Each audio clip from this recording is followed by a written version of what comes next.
The Great Hall of the Galactic Council was the most impressive building in the known universe. It floated in the void between three star systems, a massive station of white metal and crystal, catching the light of distant suns.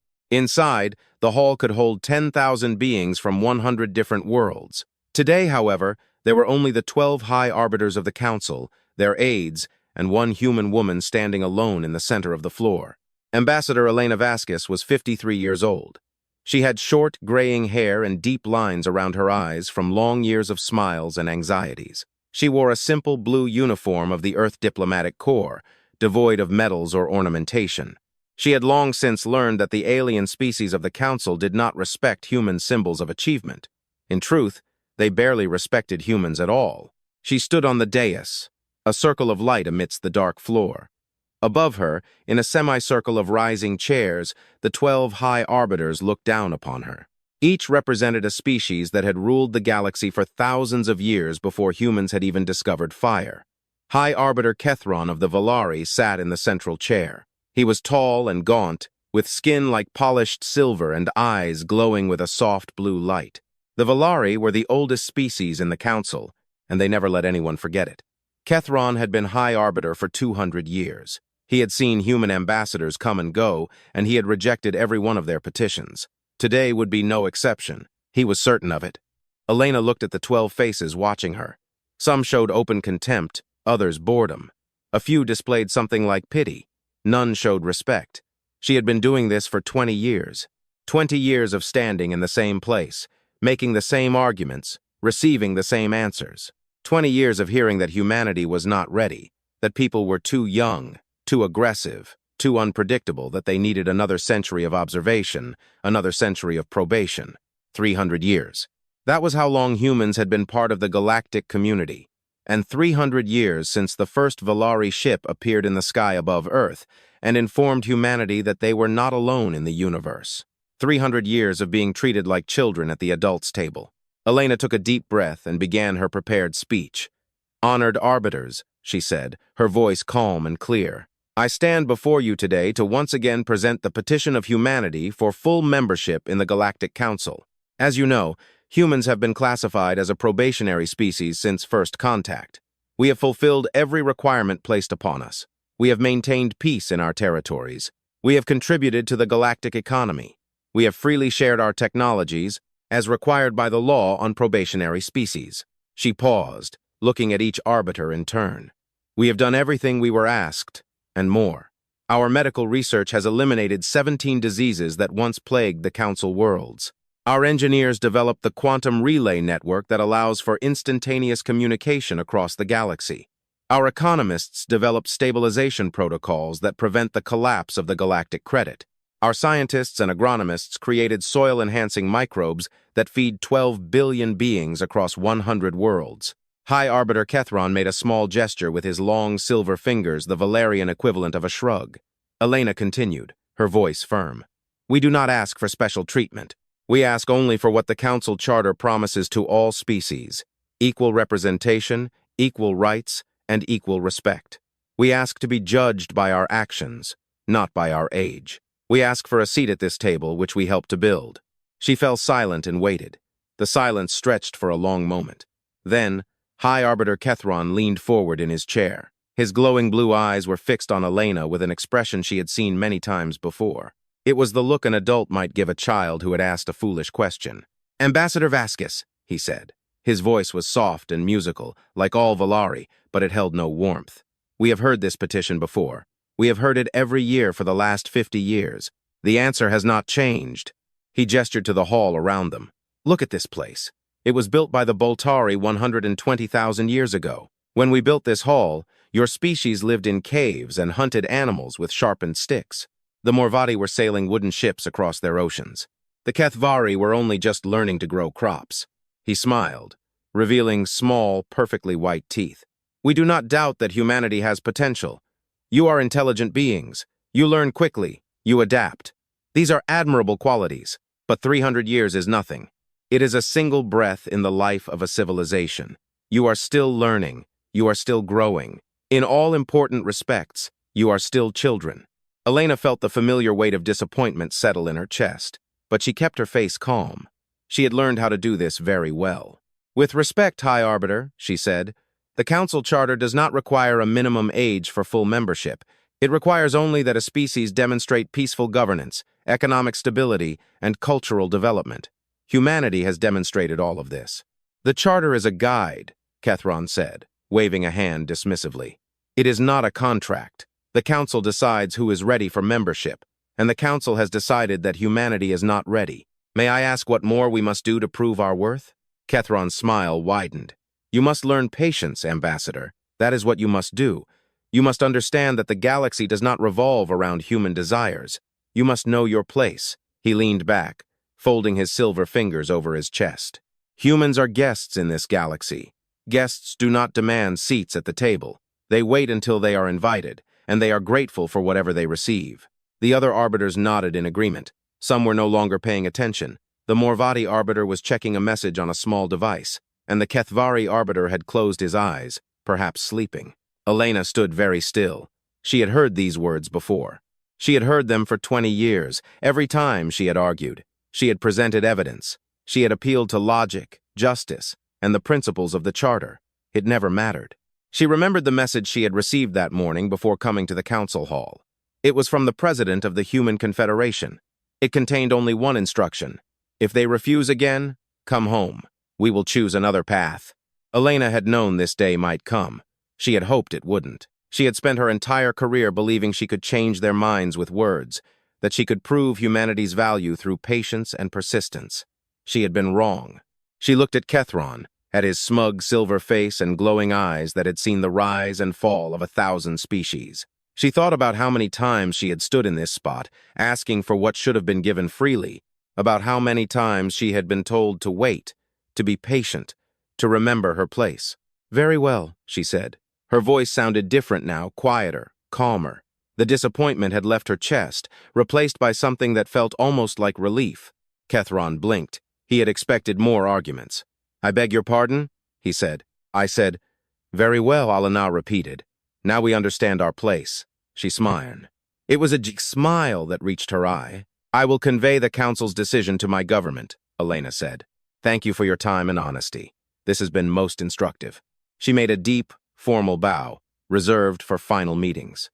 "May your species flourish," she said. It was the traditional council farewell, spoken at the end of diplomatic relations. Then, she turned and left the Great Hall. She did not look back. News spread quickly through human colonies. Ambassador Vaskis had ceased the annual petition. She didn't argue, she didn't protest. She simply accepted the council's decision and walked away. Many humans were angry. They wanted to know why she hadn't fought harder, why she had given up so easily, why she had bowed before these arrogant aliens who had treated humanity like dirt for 3 centuries. But those who understood what was happening were not angry, they were busy. A week after Elena returned from the council, the Human Confederation made a quiet announcement. It wasn't broadcast on major news channels or debated on public forums. It was simply posted on official government websites, where only those looking for it could find it. The announcement stated that humanity would begin the process of a voluntary withdrawal from the galactic community. All human citizens working in non-human territories would be offered free transport back to human space. All human businesses operating under council licenses would begin a phased shutdown of operations. All human technologies licensed to other species would continue to function until the end of current contracts, but no new agreements would be signed. The Council noticed the announcement but did not take it seriously. Species threatened to leave the galactic community all the time. It was a common negotiating tactic. They would pretend to pack their bags, wait for the Council to offer a small concession, and then gratefully accept it. But months passed, and no demands came from human space. No requests for meetings, no new petitions, only silence and a steady movement of ships heading toward the Galactic Rim. A human colony on Barath Prime, a major trade hub, closed its doors and loaded its 50,000 residents onto transport ships. The hospital run by humans on Morvati Secundis handed its patients over to local facilities and closed down. Human engineering teams maintaining fusion reactors on a dozen space stations packed their tools and headed home. Some council species were annoyed. Finding replacements for human workers was difficult. Humans were willing to work in places that other species considered unpleasant or dangerous. They were good at solving problems. They didn't complain about long shifts or harsh conditions, but annoyance was not concern. The galaxy had existed for billions of years before the arrival of humans. It would exist for billions of years after they left. If humans wanted to sulk in their corner of the cosmos, let them. There were plenty of other species to fill the voids they left behind. High Arbiter Kethron heard about the withdrawal of human forces during one of his daily briefings. He waved a silver hand. "Let them leave," he said. "They will return in a century, begging for another chance. Humans are like that. They cannot survive without the resources and trade that the Council provides. Their pride will fade when their economy begins to suffer." His advisors agreed with him. They had no reason to doubt his wisdom. He had been right about everything for 200 years. Elena Vaskis stood on the observation deck of the transport ship that was taking her to human space. Through the viewport, she saw the stars of the galactic core, bright and dense, giving way to the sparser clusters at the edge. She was 65 years old. The years of diplomacy had aged her more than they should have, but standing there and watching the last of humanity's ships leave Council space, she felt younger than she had in decades. A young aide approached her with a tablet in his hands. "Ambassador," he said, "I have the final numbers. All human citizens are evacuated from Council territories. All business operations are finished. All contracts are fulfilled or handed over." "And the technical teams?" Elena asked. "Gone. The last repair crews left their stations yesterday. Everything is in the hands of the local operators now." Elena nodded slowly. "How long do you think it will take for them to notice?" The aide thought. "The agricultural microbes will begin to degrade in about 6 months. The quantum relay network will need its first maintenance cycle in 8 months. The fusion reactors." He shrugged. "Some of them are already showing minor fluctuations. Local teams don't seem to understand the calibration procedures. They never asked," Elena said quietly. "For 300 years, they never once asked how it all worked. They just assumed it would always be there." She turned away from the window. "They called us guests," she said. "They were wrong. We were never guests. We were the ones who turned on the lights, grew the food, and delivered the messages. We were the foundation upon which they built their comfortable lives, and they didn't even notice." The aide looked uncertain. "Do you think they will suffer?" Elena was silent for a long time. "I don't know," she said finally. "I hope not. Despite everything, I wish them no ill. But I know one thing. They will learn something important. They will learn what it means to lose something they never valued." She walked to the door of the observation deck, then paused. "How long until the new settlement zone?" 2 weeks, Ambassador. The advanced teams have already built the basic infrastructure. The new capital is being built right now." Elena smiled. "Then we have work to do. A whole new chapter of human history. And this time, we are writing it ourselves." She walked out of the observation deck, not looking back. Behind her, the stars of the galactic core grew smaller and smaller until they were just another speck of light in the endless darkness of space. Humans had left, and the galaxy was about to learn what that truly meant. 6 months had passed since the last human ship crossed the border of the unexplored territories of the Galactic Rim. 6 months of silence in the great halls of the Council. 6 months of smug satisfaction among the elder species, who believed they had finally put humanity in its proper place. High Arbiter Kethron had stopped thinking about humans entirely. He had more important things to do. The annual Festival of Stars was approaching, and this year, the Valari were hosting it. It was a celebration of the 12 ages of galactic civilization, a reminder to all species of who had built this community and who remained in charge. But in the agricultural worlds of the Kethvari hegemony, something had gone wrong. Governor Tixara stood in the middle of a field that had once been the most productive on the planet. Now, it was a field of brown stalks and withered leaves. The crop, which should have been golden and ready for harvest, had perished. Not just dying, but perished, and no one could explain why. She knelt and pulled a single stalk from the earth. The roots came out easily, and she saw they were soft and black, rotting even in her hands. "How many fields?" she asked the Minister of Agriculture standing nearby. He was a nervous Kethvari. His forearms were constantly moving, and his large eyes blinked rapidly. "All of them, Governor. Every field on the planet treated with the yield enhancement microbes. The untreated fields are fine, but they only make up about 15% of our agricultural capacity." 15%, Tixera repeated. She dropped the dead stalk to the ground. "We cannot feed our population on 15%. "No, Governor." She turned to look at him. "Where did these microbes come from?" The minister checked the data on his tablet with shaking hands. They were developed by the human biotechnology company Vaskis Agriculture Solutions. We licensed them 30 years ago. The microbes altered the soil composition, increasing nutrient absorption by 300%, and now they have stopped working. Worse, Governor, they seem to be dying, and as they die, they release compounds that poison the soil around them. Our scientists believe that in another 2 months, the affected fields will be completely incapable of supporting any vegetation. Tixara felt a cold weight in her stomach. Contact the company. Have them send technicians to fix it. The minister's nervous movements stopped. He froze. Governor, he said quietly, Vaskis Agriculture Solutions closed its operations in council space 8 months ago, along with all other human enterprises. They have not responded to any communications since. Then contact the human government directly. We tried. The communication relays in the Rim sector are not responding. We cannot reach human space. Tixara stared at him. That is impossible. The quantum relay network covers the entire galaxy. It did cover it, Governor, but something is wrong with the network. Messages in the Rim sectors are not getting through. Our engineers don't understand why. The governor looked at the dead field stretching to the horizon. 15%. 15% of their food production was expected to feed a population used to abundance. There would be rationing, there would be famine, there would be riots. And this was only one planet in the Kethvari hegemony.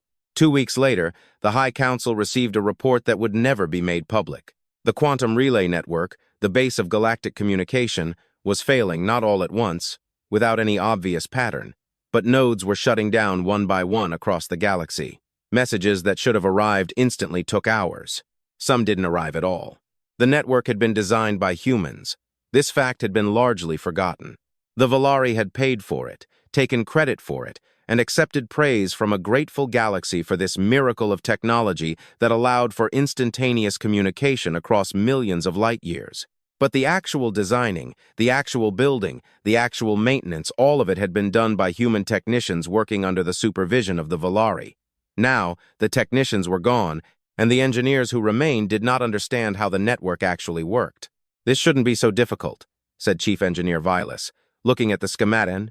Quantum entanglement, relay amplification, standard protocols. We have used these principles for millennia. His assistant, a young Valari named Kyrail, pointed to a red highlighted section of the diagram. But this section, sir, none of our records explain what it does. Humans called it the coherence stabilization matrix. Our best physicists have been studying it for 2 weeks and cannot determine its function. Then delete it, Vilas said impatiently. If we don't understand it, it can't be essential. We tried, sir, on a test relay. The moment we removed the matrix, the relay stopped functioning entirely. It didn't just lose efficiency, it simply stopped working. Vilas turned to look at his assistant. That's impossible. There cannot be a system where a component is simultaneously incomprehensible and necessary. Kyrail did not answer. She had learned that arguing with the chief engineer was unproductive. Find me someone who understands the system, Vilas finally said. There must be records, documentation, training materials, something. Sir, I have searched every database in the Valari archives. The only documentation I could find read, for technical specifications, contact the Human Engineering Corps, Relay Division. That division no longer exists. The chief engineer slumped into his chair. For the first time in his long career, he did not know what to do. How bad will it get? He asked quietly. Kyrail checked her tablet. At the current rate of degradation, we estimate 40% of the network will be offline within a year. Within 3 years, we will be back to light-speed communication only. Messages between distant systems will take years or decades. The galaxy will fall apart, Vilas said. Trade, diplomacy, everything depends on instant communication. Without it, he didn't finish the sentence. He didn't need to. The Morvadi Trade Consortium was the wealthiest organization in the galaxy. They had moved goods between star systems for 80 years. Their trade fleets were legendary. Their trade routes were the arteries of galactic commerce, and their profits were beyond calculation. Chairman Martal was reviewing the quarterly reports in his private office when his chief financial officer burst through the door without knocking. That alone told Martal that something terrible had happened. Nobody burst into the chairman's office. Nobody. What is the meaning of this? Martal demanded. The CFO, a usually unflappable Morvadi named Balas, was breathing heavily. His usually gray skin had turned a pale, almost white shade. Chairman, we have a crisis. The insurance markets are collapsing. Martel frowned. Insurance markets? What do insurance markets have to do with us? Everything, Chairman. Our entire transport fleet is insured through the Galactic Transport Insurance Network. Without insurance, our ships cannot legally enter most ports. Without insurance, our cargo is not protected against loss. Without insurance, our clients will not use our services. Then we will find new insurers. That is the problem, Chairman. There are no new insurers.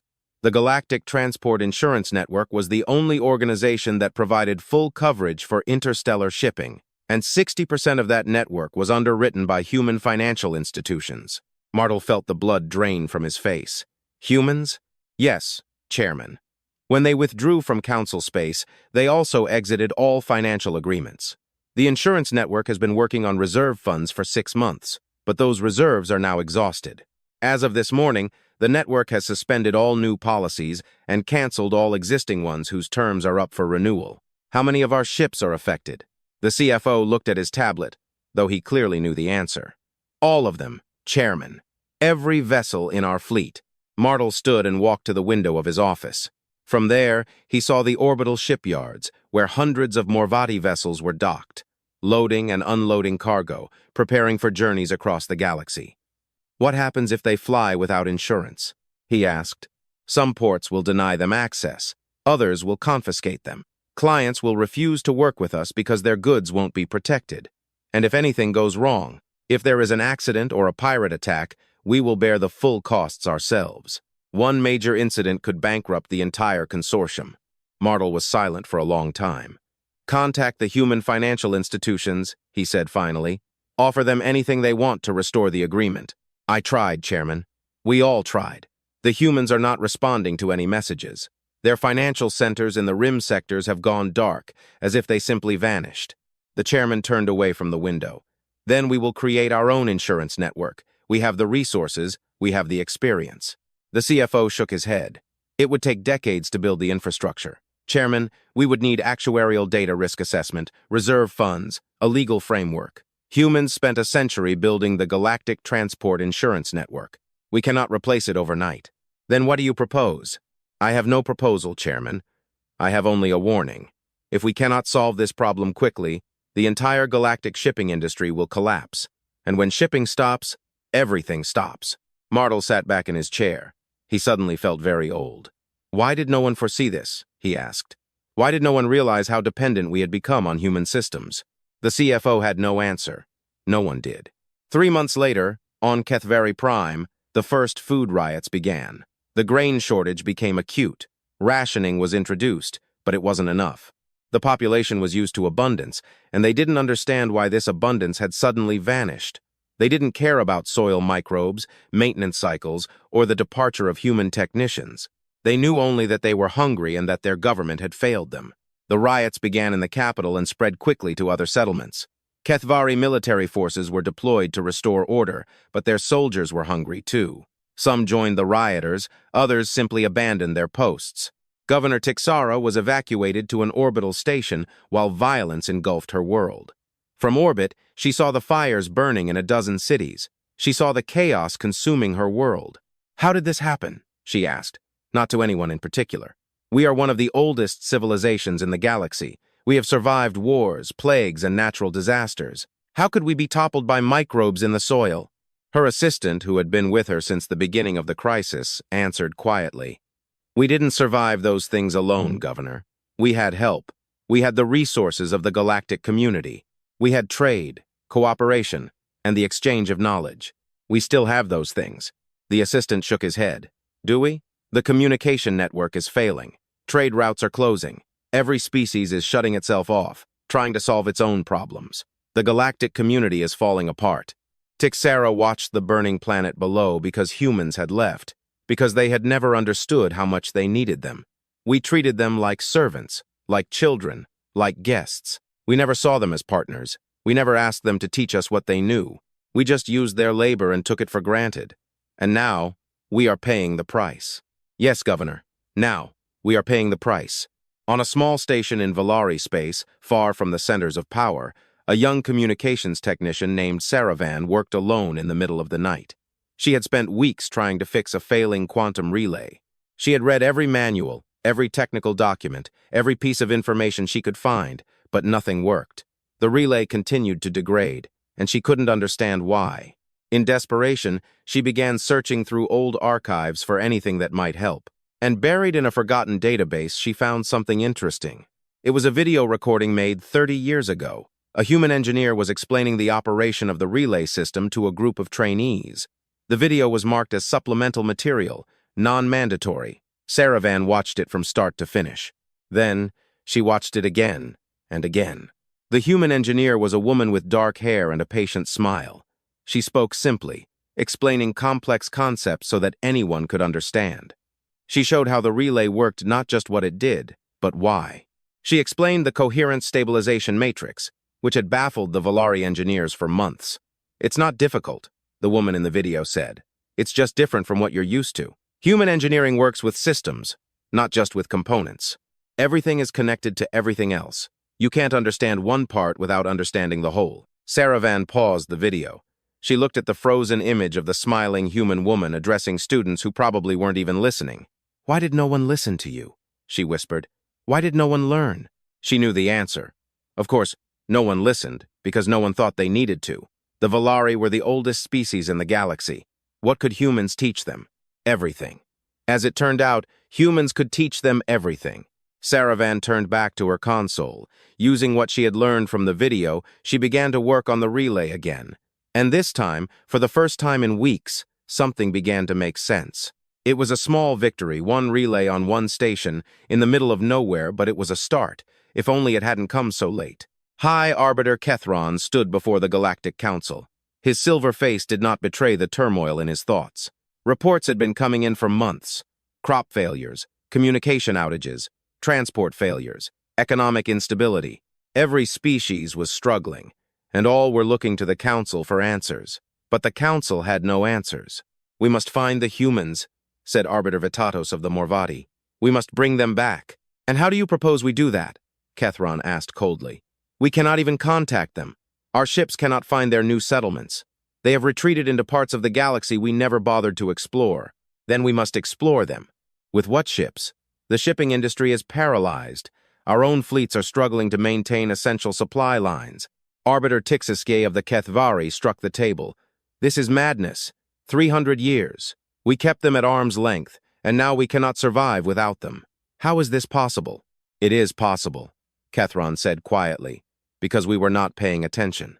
We were so certain of our superiority that we did not notice what was happening beneath our feet. Humans were building the foundations of our civilization, and we never even looked down."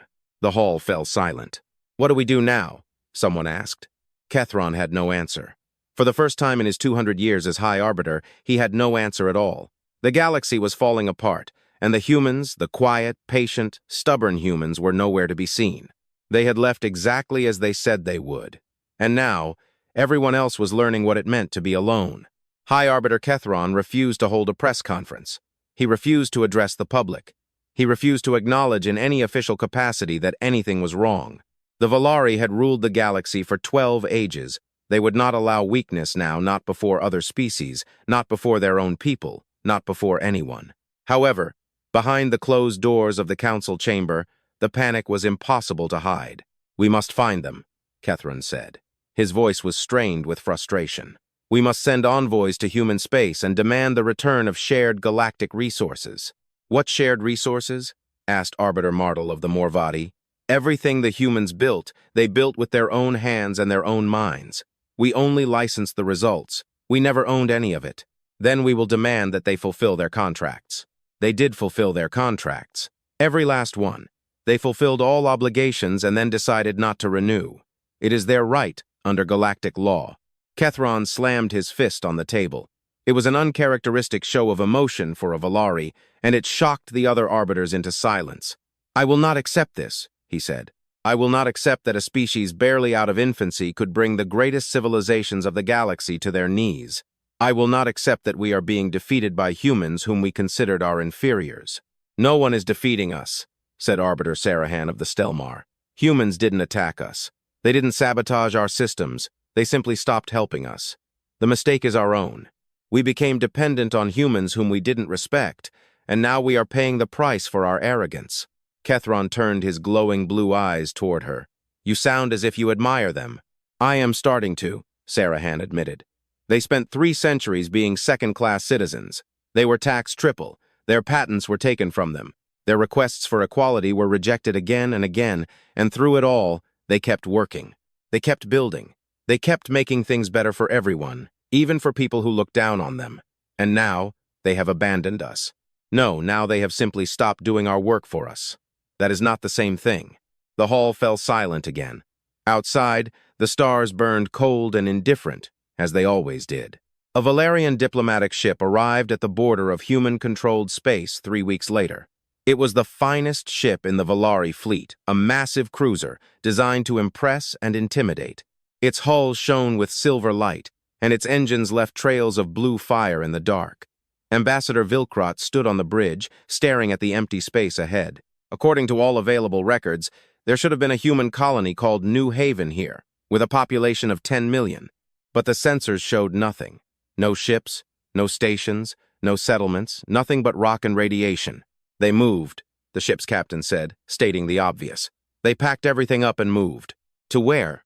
"To somewhere for which we have no maps." "Then we will find them," Vilkrot said. "Expand the sensor range. Look for any sign of human activity." The captain hesitated. "Ambassador, the unexplored regions are vast. We could search for years and never find anything, and our fuel supplies are limited. The shipping crisis has made obtaining supplies difficult." "I don't care about the difficulties. The Council gave me a mission, and I will complete it."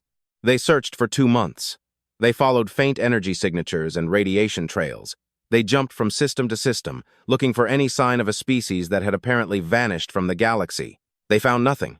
Finally, with their fuel nearly exhausted, they stumbled upon a small, automated station orbiting a dead moon. It was clearly built by humans, with the clean lines and efficient design that characterized human engineering. Finally, Vilkrot exhaled. "Approach the station. Prepare an away team." But when they attempted to dock, a holographic message appeared on their screens. A middle-aged human woman with a calm demeanor, speaking in a perfect language. "This is an automated border station of the Human Confederation. Unauthorized vessels are not permitted to proceed beyond this point. If you wish to contact the human authorities, please leave a message. Your message will be reviewed, and if it is appropriate, a response will be sent. Thank you for your understanding." The message ended. The station went dark. Vilkrot ordered the communications officer to send a message. He identified himself as an official representative of the Galactic Council. He demanded, in the strongest terms, an immediate audience with the human leadership. He warned of the consequences if his demands were not met. There was no answer. He sent another message, and another. He waited for days. His ship floated in the void while the crew grew restless and fuel supplies dropped lower and lower. Nothing. The humans simply stopped talking. Back in Council space, the crisis was deepening. The quantum relay network had degraded to the point that real-time communication was possible only within individual star systems. Messages between systems took days or weeks, traveling the old-fashioned way on ships equipped with faster-than-light engines. The galaxy, which had seemed small and connected for centuries, was becoming vast and lonely again. The Morvati Trade Consortium had collapsed. Without insurance, without reliable communication, without the infrastructure that made interstellar commerce possible, the great trade fleets sat idle in ports. Some captains tried to continue working independently, but without the support systems they had always relied on, most failed. Ships broke down, with no one to repair them. Cargo was lost to pirates who no longer feared prosecution. Crews mutinied when their pay stopped arriving. The Kethvari hegemony was in a state of full-scale famine. The grain shortage had become a crisis. Rationing was introduced, but it wasn't enough. The population was used to abundance, and they didn't understand why this abundance had vanished.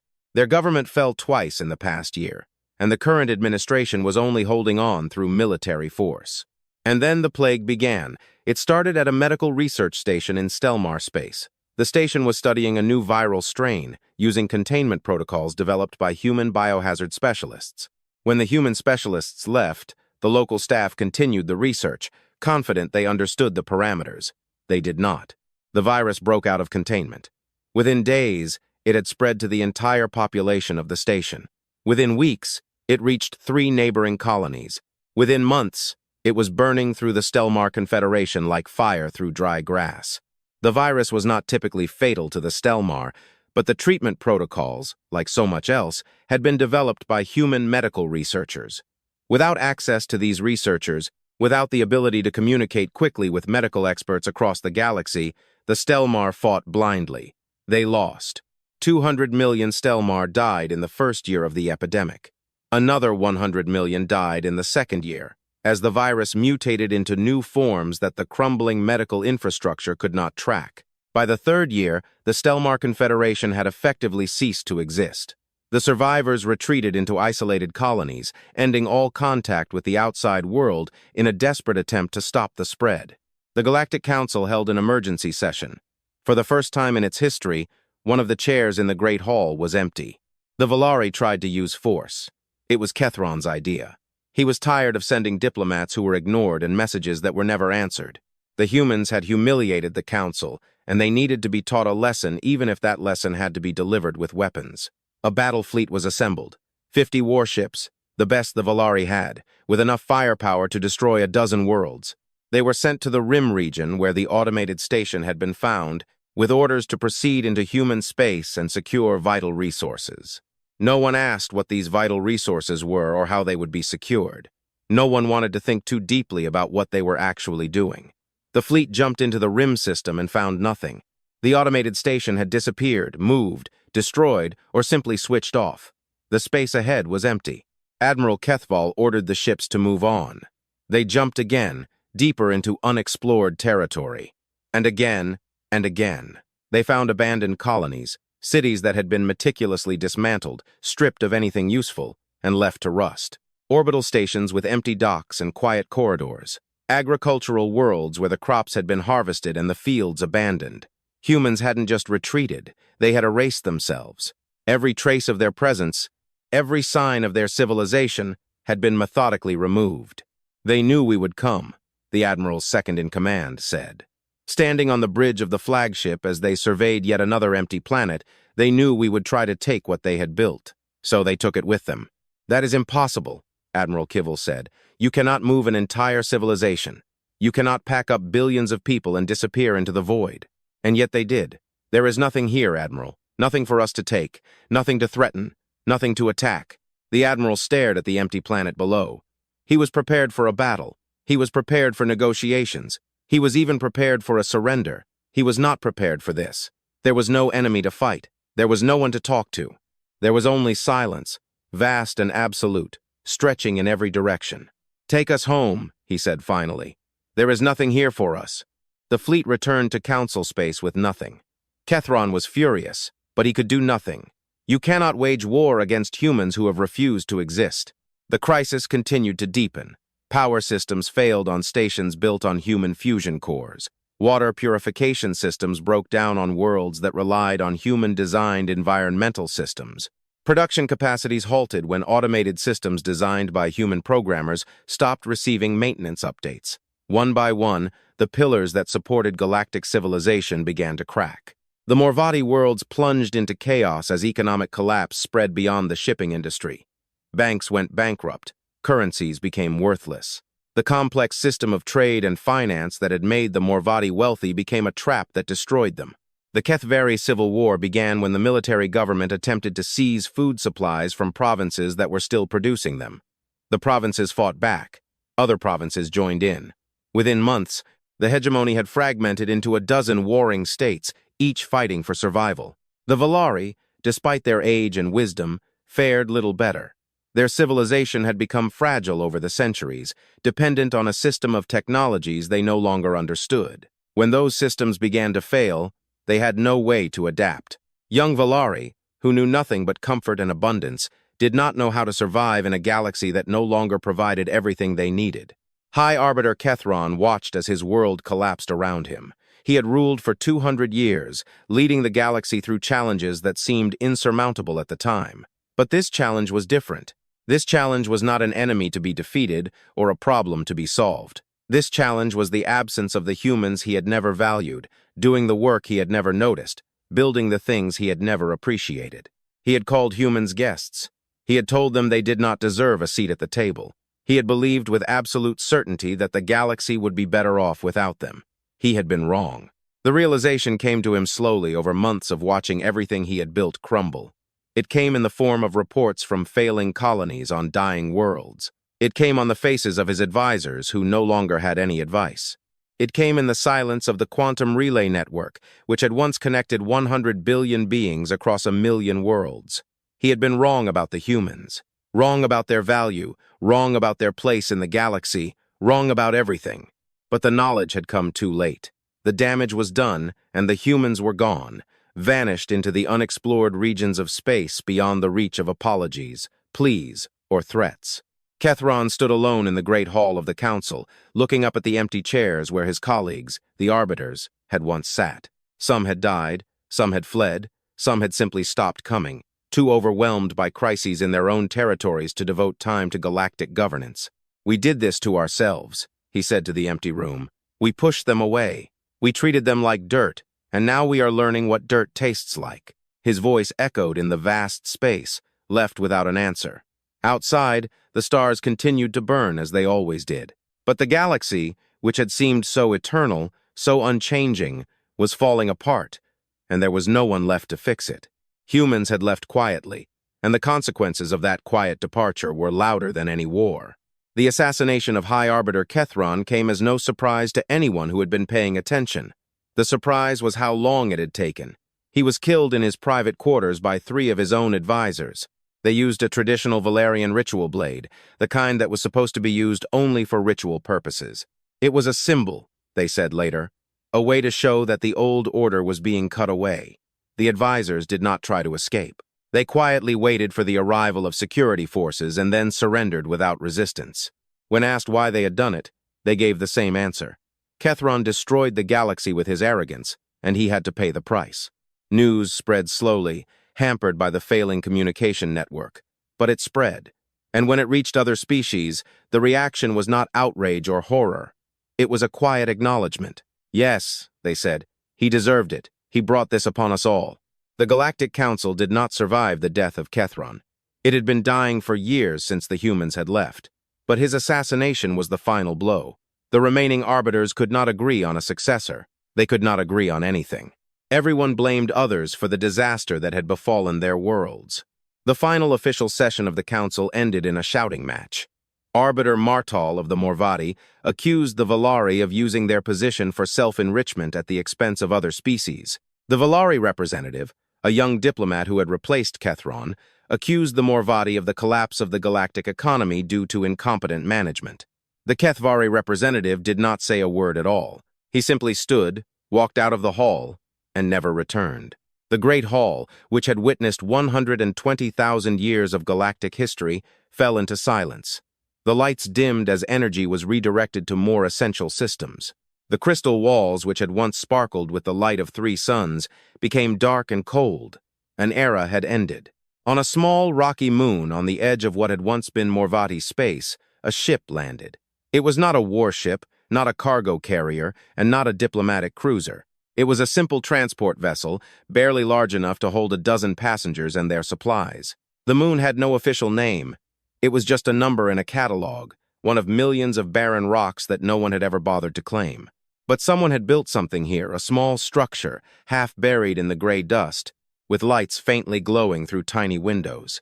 A Morvati woman stepped out of the transport ship.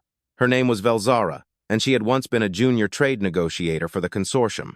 Now, she was just a survivor, one of millions fleeing the chaos of the central worlds in search of something, anything that could offer hope. She had heard a rumor, a story passed from ship to ship in refugee camps and on abandoned stations. A story about a place where humans still lived, where the lights still worked, food still grew, and the old systems still functioned. Most people dismissed it as a fantasy, a dream for desperate people who had nothing left to believe in. But Velzara had spent months tracing the rumor to its source, following fragments of information through the wreckage of civilization. And now, she was here. She walked toward the structure, her feet crunching on the dusty ground. As she approached, the door opened, and a figure walked out to meet her. It was a human, a woman in her 40s with brown hair and eyes that looked tired but kind. She was dressed in simple clothes and carried no weapons. She looked at Velzara without surprise, as if she had been expecting her. "You are a long way from home," the woman said in Morvati, with an accent. "I have no home," Velzara replied. "None of us do. Not anymore." The woman nodded slowly. "I know. We have been watching. We saw what was happening in council space. Then you know why I am here. I am looking for help. My people are dying. Our worlds are crumbling. We have nowhere left to go. You could turn to each other, to the other species who are suffering just as you are."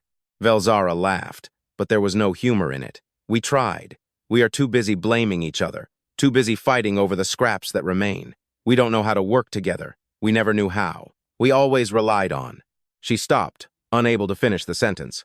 "On us," the woman said quietly.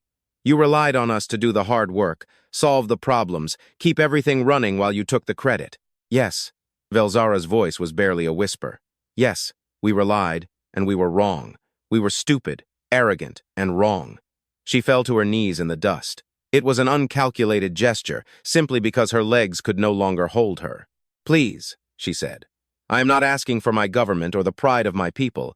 I am asking for the children who are starving because we cannot grow food. I am asking for the sick who are dying because we cannot make medicine. I am asking for everyone who didn't choose this, who didn't vote for the arbiters and didn't make the decisions that led us here." The human woman was silent for a long time. Then she reached out and took Velzara's hand, helping her up. "Come inside," she said. "There is someone you need to talk to."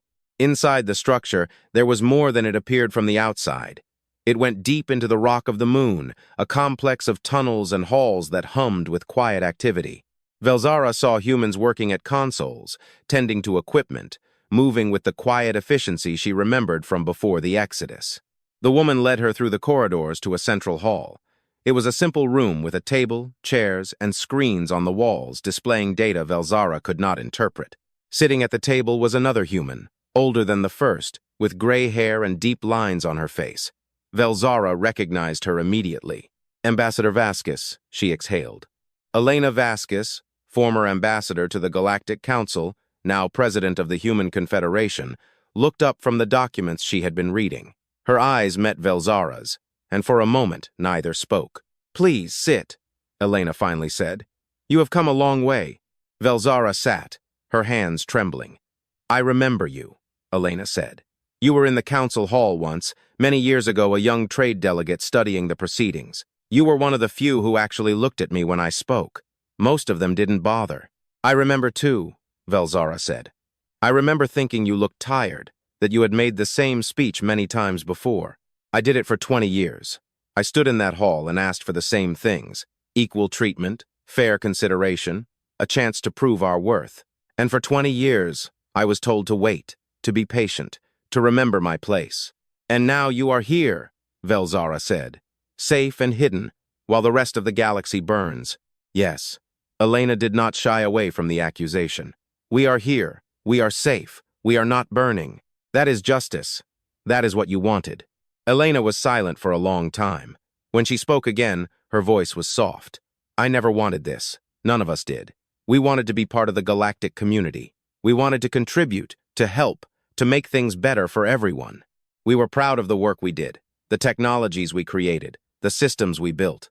We thought if we worked hard enough, if we proved our value enough, they would eventually accept us." She stood and walked to one of the screens on the wall. It showed a map of the galaxy with regions marked in different colors. But we learned something important. We learned that some people will never accept you, no matter what you do. They will always see you as an inferior. They will always find reasons to keep you down. And if you stay and try to change their minds, you will spend your entire life being belittled. She turned to Velzara. "So we left. We didn't fight. We didn't argue. We just took our work, our knowledge, and our dreams. And we went somewhere where we could build something new, something that was ours. And you let us suffer. You let us experience the consequences of our choices. That is not the same thing." Elena's eyes were hard now. "For 300 years, we asked for justice. For 300 years, we were denied.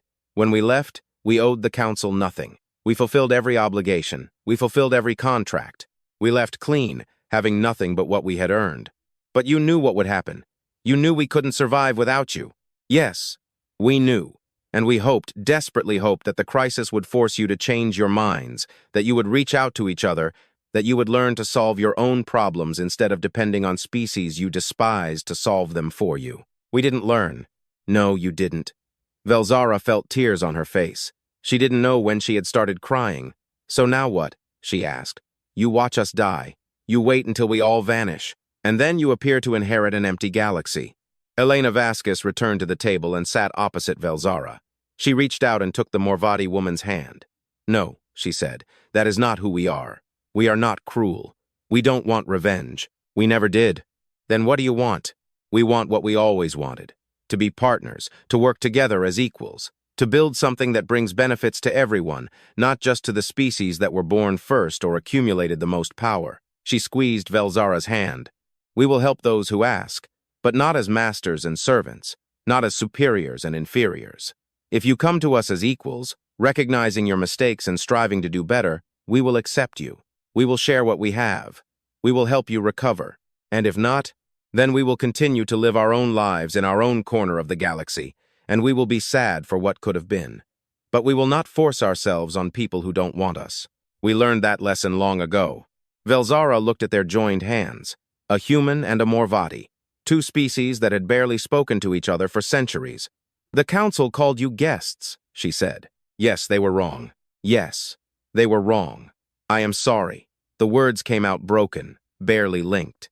I am sorry for what we did, for what we failed to do, for all of it. Elena smiled. It was a small smile, tired and sad, but genuine. I know, she said. And that is a start. Velzara returned to what was left of Morvati space with a message. It wasn't a demand, a threat, or a promise of salvation. It was simply an invitation. Any species wishing to join a new pact could do so. The conditions were simple: full partnership, mutual respect, shared governance, no hierarchy, no probation period, no distinction between old species and young. The Morvati were the first to accept the invitation. They had lost everything: their wealth, their pride, their place in the galaxy. They had nothing left to lose by admitting they had been wrong. Others followed them, the surviving Stelmar emerging from their isolation, the smaller species that had always been in the shadow of the elder races. Even some factions of the Kethvari, desperate for stability in the midst of their civil war. One by one, they came to the Rim. They found human settlements, now vast and flourishing, built with the same quiet efficiency that had characterized human work for centuries. They found humans who were willing to teach, not dictate, to share, not exploit, to build together, not rule from above. It wasn't easy. There were old resentments that had to be overcome, old behaviors that had to be unlearned, old prejudices that had to be faced. But slowly, painfully, a new community began to form. And in the ruins of the Galactic Council, the Valari watched and waited. They were still proud, still convinced of their own superiority, still unable to believe that the galaxy they had ruled for 12 ages was truly gone. But the galaxy did not care what they believed. The galaxy moved on without them. 20 years had passed since the fall of the Galactic Council. The Great Hall still stood, floating in space between 3 star systems, but it was no longer a place of power. The silver walls had been cleaned and restored, the crystal towers repaired. The lighting systems had been replaced with modern, human-designed technology that worked reliably. But it was no longer called the Council Hall. Now, it was a museum. Visitors came from across the galaxy to walk through the vast space where 12 species had once ruled hundreds of others. They looked at the rising chairs where the arbiters had sat in judgment. They read the plaques explaining the history of the building and the civilization it represented. They stood in the center of the floor in the circle of light where countless ambassadors had stood and begged for recognition. And then they returned home to worlds that were changing in ways the old council could never have imagined. The cooperative assembly met now in a different building. It was smaller than the old council hall and less impressive. There were no crystal towers or silver walls, only a simple, circular room with a round table in the center, large enough for representatives of all member species to sit together on one level. No rising chairs, no hierarchy, no species looked down upon another. President Elena Vaskis, now 80 years old, still attended the assembly sessions. Her hair had turned completely white, and she walked with a cane, but her eyes were as sharp as ever. She sat at the round table next to the Morvati representative, who turned out to be Velzara, the same woman who had come to that little outpost on the barren moon 20 years ago. Today was a special session. The Assembly was receiving a petition from a species that had never before filed a petition, the Valari. For 20 years, the Valari had refused to join the new pact. They had retreated to their central worlds, sealed their borders, and tried to rebuild their civilization on their own. They told themselves they didn't need help from lesser species, that their 12 ages of history had given them the knowledge and resources to survive anything. They were wrong. Their population had declined by 60%. Their technology had degraded to the point that they could barely maintain basic life support in their remaining colonies. Their society had fragmented into competing factions, each claiming to represent the true legacy of the Valari civilization. And now, finally, they had come to ask for help. The Valari representative stood at the edge of the round table. He was young by Valari standards, barely 300 years of age. His silver skin was dull, lacking the healthy luster that a Valari should have. His glowing blue eyes were dim. He looked like what he was, a remnant of a dying civilization. His name was Kaval. He was the great-grandson of High Arbiter Kethron. "Members of the Cooperative Assembly," he said. His voice was formal and cautious. "I stand before you today on behalf of the people of Valari. I come with a request that my ancestors would have found impossible to imagine. I come to ask for your help." There was silence in the room. Representatives of dozens of species looked at the Valari individual with expressions ranging from curiosity to hostility and pity. For 12 ages, the Valari believed that we were the masters of this galaxy, Kaval continued. We built the council, we created the laws, we decided who was worthy and who was not. We looked at the other species around us and saw children, lesser beings who needed our guidance and supervision. He paused. His dim eyes moved around the room. We believed that power came from dominance, from control, from the power to decide the fates of others. We believed that by being the oldest, we were the wisest because we had survived the longest. We deserved to rule. We were fools. The word hung in the air. Several representatives shifted in their seats, but no one spoke. 20 years ago, when the humans left, we thought it was a victory. We thought we had finally put them in their place. We did not realize they were holding our civilization together. We did not realize that the things we took for granted, the systems upon which we depended, the technologies we used every day were built and maintained by humans whom we considered our inferiors. And when they left, everything fell apart. Kaval's voice cracked slightly, but he continued. "I will not describe in detail what happened to my people. You know the stories. You know about the famine, the plague, and the civil wars. You know about the billions who died because we were too proud to ask for help.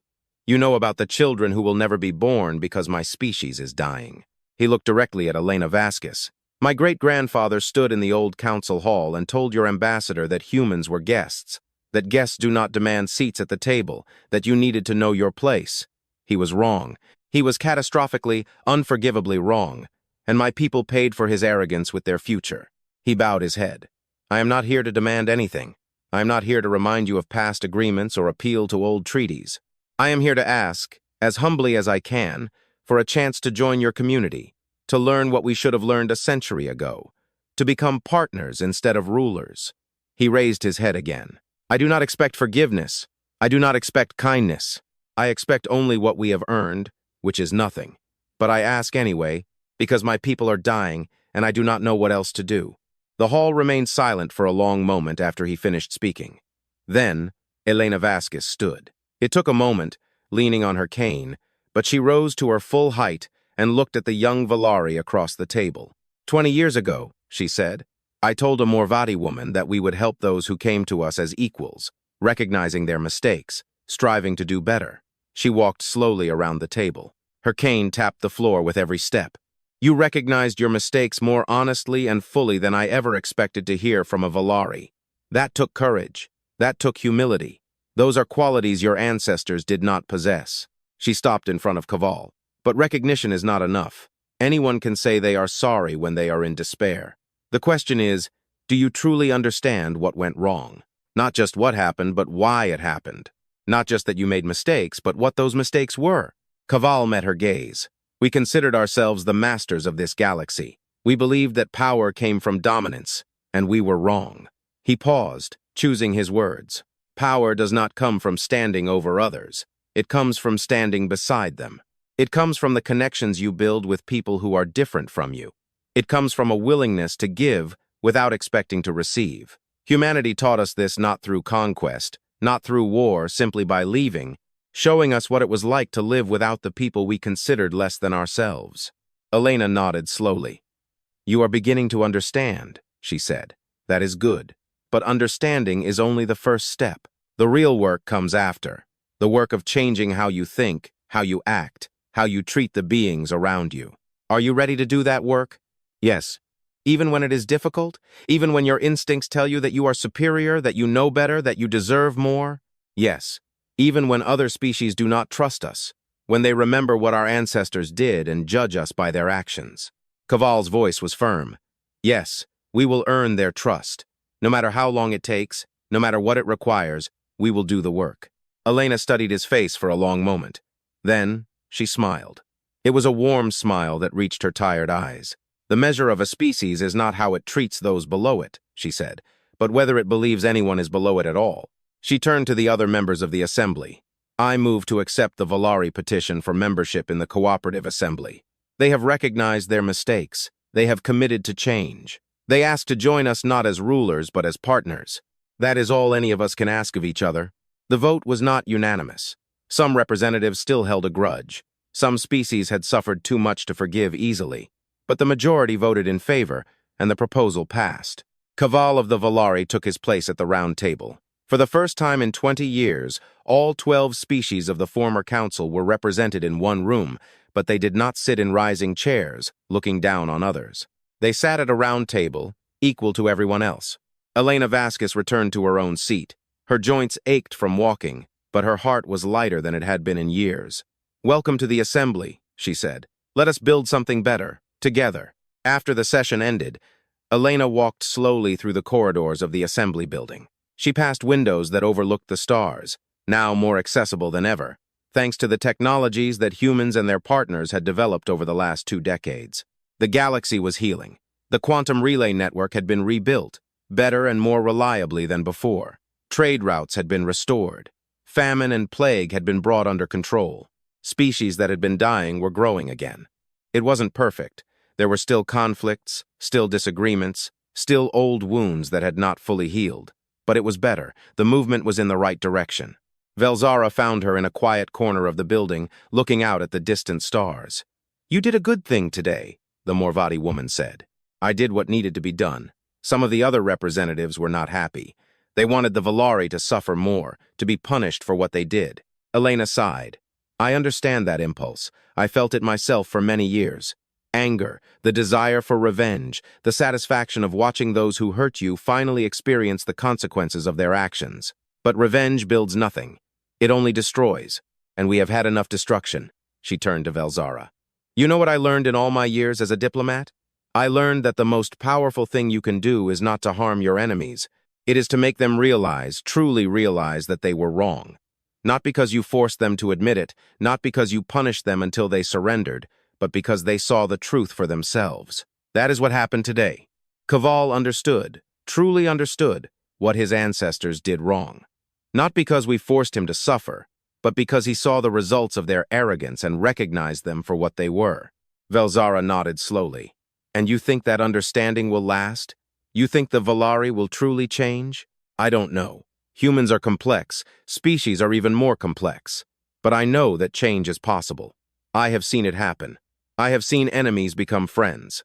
I have seen pride give way to humility. I have seen civilizations that seemed doomed to failure find new ways forward." She smiled. "And I know one thing. If we had turned them away today, if we had turned them away out of anger and resentment, we would have become exactly what they once were. We would have become masters, looking down on the lesser, and that would have destroyed everything we built."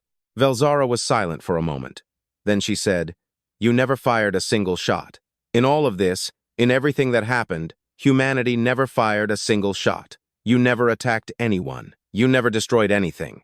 You simply left and let the galaxy discover what it had lost.